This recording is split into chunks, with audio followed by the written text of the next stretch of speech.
In the year 2149, our beloved planet is plagued by war and destruction, leaving a devastating aftermath. The effects of chemical warfare have resulted in the disappearance of most of the population.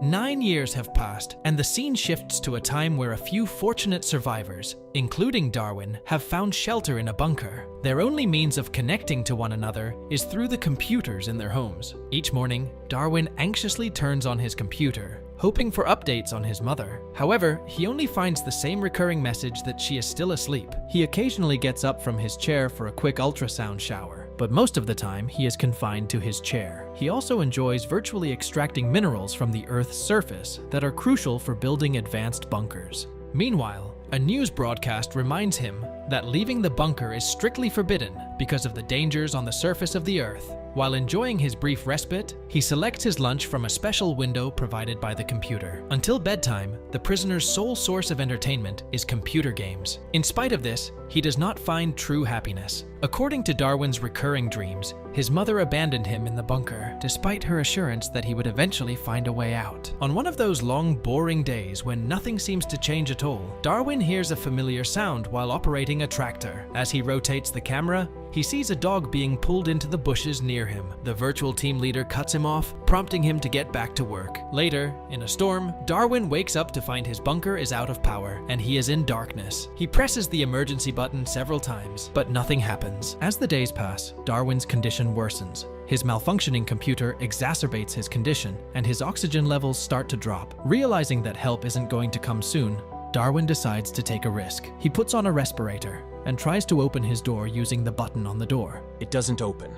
He then lifts the door, bracing himself to see a world ravaged by a chemical spill. Upon climbing out of the bunk, he walks only a few feet before the respirator tells him that his pure oxygen levels are dropping and he has to retreat. To his surprise, the door doesn't lock and he panics, resigned to his fate. He takes off his mask, fearing he's going to die. But a few minutes later, he notices that he can breathe air without filtering it. He gathers his essentials from a box and ventures outside, hoping to find his long-lost mom somewhere. Every step he takes is painful, as he hasn't walked more than 10 feet in the last 9 years. He's indeed scared that even the sound of birds disturbs him. Days pass, but the relentless sun and lack of nourishment take their toll. Darwin keeps going, driven by his desire to change his life. He then reaches a machine and tries to signal for help, but his poor balance makes it impossible. After that, he hears a familiar dog barking in the distance, bringing a glimmer of hope back into his life. Fueled by this new hope, Darwin continues and makes his way to the green forest, where he confirms his hunch that the soil is no longer poisonous. The exhaustion sets in,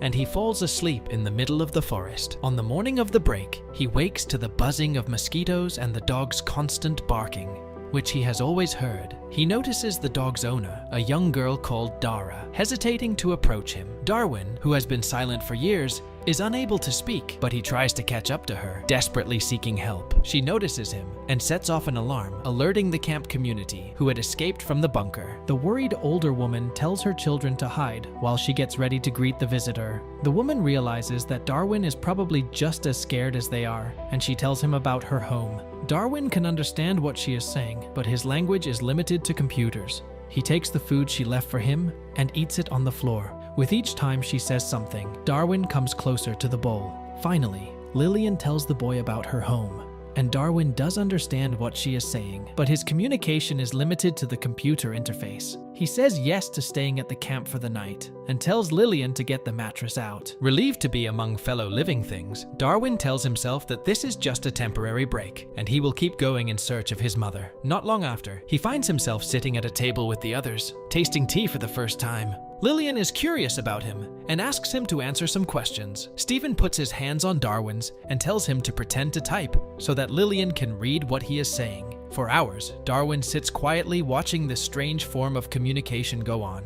Dara then applies sunscreen to him, scaring him at first, but he calms down and trusts her quickly. He wants to ask Lillian's family about his mother, but they don't know where she is. Dara tells him he can go if he likes, but for now, to go and get some sleep for the night. Darwin has a nightmare in which he looks for his mother, but is caught by a brain-scanning drone, asking him questions about people he has met. Dara arrives to calm him down. Darwin then takes his first shower for years, even though he is still in his clothes. Dara shows him how to wash and offers to help, but Lillian thinks Darwin can do it on his own. Darwin then changes back into his normal clothes and looks just like everyone else. Dara shows Darwin how to respond to simple questions by using common gestures. Darwin nods in agreement and decides to stay longer at camp. Dara spends more time with Darwin and helps him learn to plant seeds and draw in the sand. In the following scene, Darwin regains his ability to speak, and he starts to help Lillian with things around the house, such as setting the table. Lillian sees a bond forming between them. The family then goes about their daily lives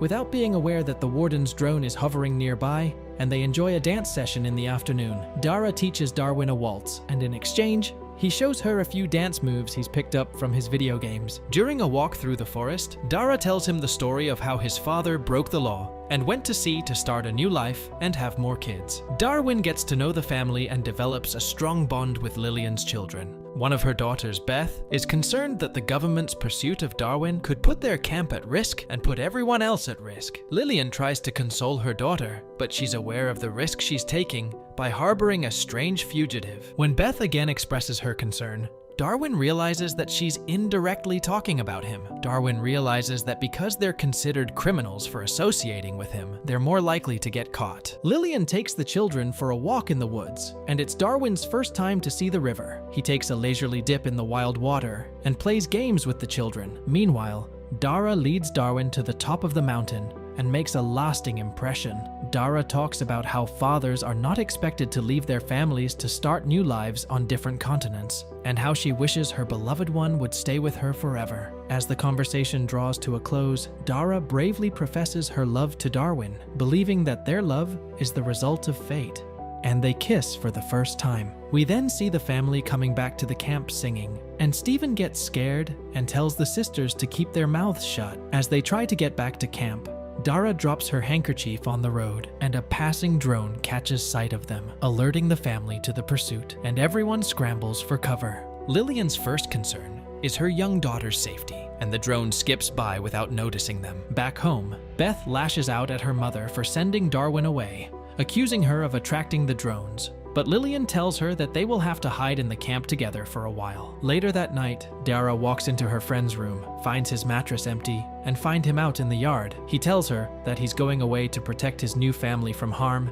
and Lillian says goodbye to him while Dara stays inside. Darwin tells Lillian that he wants to find his mother a home like the one they shared, and that he wants to show her how to live outside of the bunkers. Dara is alone in the forest, tears in her eyes, as she sees her first love leave. Darwin walks down the familiar path toward his mother's bunkers. Navigating carefully to avoid being spotted by drones, he gets to the machine and uses the key that Lillian gave him to call his mother. Hoping for a connection, Darwin tells his mother that he wants to see her again, and after receiving the connection request, Darwin begs his mother to believe him and opens the door to the bunkers without asking too much. When Darwin gets there, he knocks on the massive iron door, reassuring his mother that she doesn't have to worry about the polluted air. But instead of an answer, an eerie silence fills the room as an alarm goes off inside the bunker. A drone flies over Darwin, asking him to identify himself and explain his whereabouts. Darwin quickly comes up with a story, claiming that he had been inside his mother's bunker the whole time. Someone from the government agrees with him and tells the resident not to leave the bunker without prior notice. Darwin manages to convince his mother to unlock the door, and finally, the iron barrier comes down. The woman, wild and guarded after years of seclusion, stares at the son she had last seen 9 years ago. Darwin looks at his mother's computer and realizes that she hasn't had any contact with anyone at all during this entire time. He enters his code to access the archive and finds camera footage of his trip to the bunker. The movie comes to an end as the mother and son's fears are finally allayed, and they go about their lives without fear of being followed. And with that, the movie ends. We hope you enjoyed our video. Watch the next recaps on the screen, and don't forget to subscribe for more amazing recaps. See you in the next one.